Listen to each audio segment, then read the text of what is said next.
If the AFL trade period is the silly season, the AFL pre-season is the fool's gold season. Part of it is that we build up the hype of our own teams going into opening and round 1 and try to pick the players who will be the difference in winning and losing games. It's also the time for track watchers and the media to make it seem every bang average or young player will break out and become the next Nick Dacos, Marcus Bonampelli or Charlie Curnow. Sometimes they get it right, but I've got the feeling the strike rate out of the burning up the track reports in reality is low. Let's have a look at some of the reports from late 2024 and early 2025 that were out of the big media outlets covering some players. Controversial Adelaide forward Josh Rochelle has been one of the names earmarked as a big improver. Ben Keys at a press conference in mid-January and noted Rochelle as a standout. However, Keys said a more mature Rochelle had returned in the pre-season and has been one of the standouts on the track this summer. He's been electric, he's a really hard worker, so it's no surprise he's improved as much as he has, Keys told reporters on Friday. Josh Kelly at the Giants said new recruit Jake Stringer had, quote, lived up to his name and that you can't tackle him. The Herald Sun noted from Essendon training in early January, third-year midfielder Elijah Sitsas dominated and was the best player in their match-like scrimmages. These are only 3 small examples to this point in pre-season, but expect a whole lot more in a couple weeks as match sim and practice games start. Now, no one knows if the 3 players named here will be stars in 2025, but it's these types of generic articles and player presses that can build up a sense of hype, even when it may not be fully deserved. So why don't we go back in the past a little and see how accurate some of these types of reports turn out to be in the long term. A few individual stories at the beginning of last year are the prototype of how building up hype can turn bad. At the Western Bulldogs, Riley Sanders, pick 6 in the 2023 draft, was built up big going into round 1. Luke Beveridge in a pre-season press conference said, in a significant way, he's well ahead of any first-year players that I've ever seen come through our football club. Pair this with good performances in both practice matches against Hawthorn, and Sanders was locked in for round 1. But against Melbourne, he managed 3.5 quarters before getting subbed off. It was a shock move in the moment and was the first of 5 times Sanders was subbed on or off in his 14 games. This led to Beveridge backtracking on his initial hype and praise, later saying the young on-baller was going through a pretty steep learning curve. It was a similar story for Adelaide's Sam Berry. After a February practice game against West Coast, where he kicked 2 goals, a Fox Footy article said, quote, forgotten Crows bull poised for resurgence after massive effort.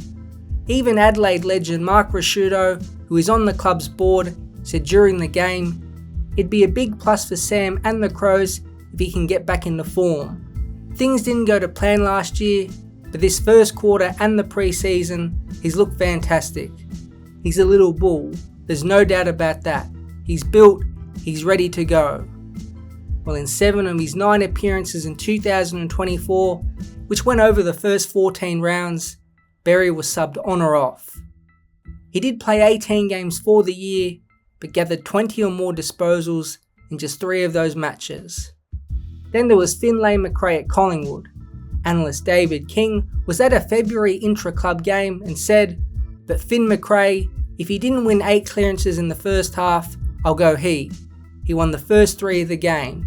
He starts in Collingwood's round 1 midfield setup ahead of all the blokes he rolled on Wednesday night. A Fox Footy article after a practice game against North Melbourne said, Collingwood supporters have been infatuated with the burgeoning progress of on-baller Finlay McRae this pre-season, and he may well be slated for an appearance in the Magpie season opener against the Giants. McRae continued his stellar pre-season against North Melbourne, collecting crucial possessions through the middle of the ground early in the game. McRae would end up playing just 9 AFL games in 2024 and was subbed on or off in 5 of those appearances with the highest disposal tally of 17. Now these examples haven't been pointed out to show that reporters or coaches were wrong or that these plays were big flops, but to show the danger of buying into pre-season form and hype. At the end of the day, these practice games and intra-club matches are just that, practice, not real, high-intensity AFL games. The staff at AFL.com released a predicted breakout player for every team for 2024, and in total, only 4 of the 18 actually met the marker of breaking out and significantly improving in their output.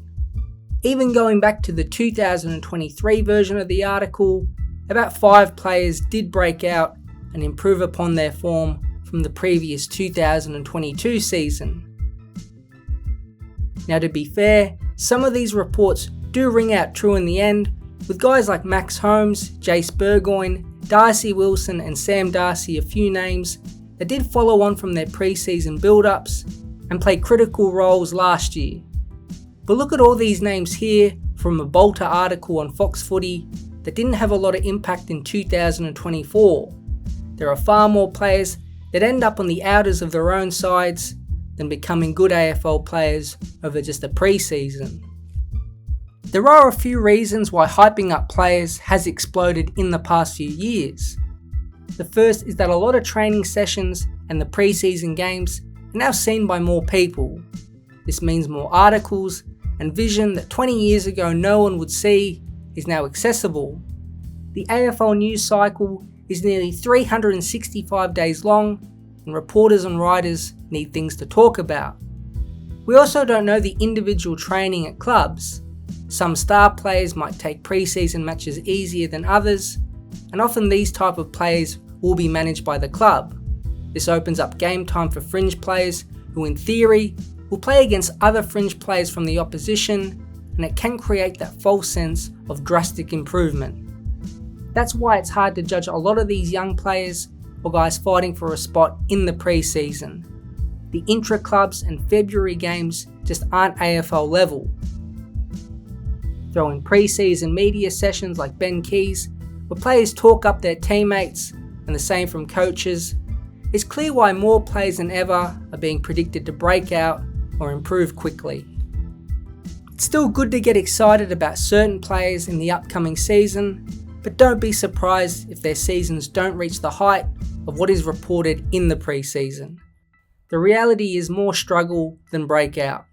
The saying goes, fool me once, shame on you, fool me twice, shame on me, and we can certainly apply this to the AFL as we lead up into the beginning of a new season.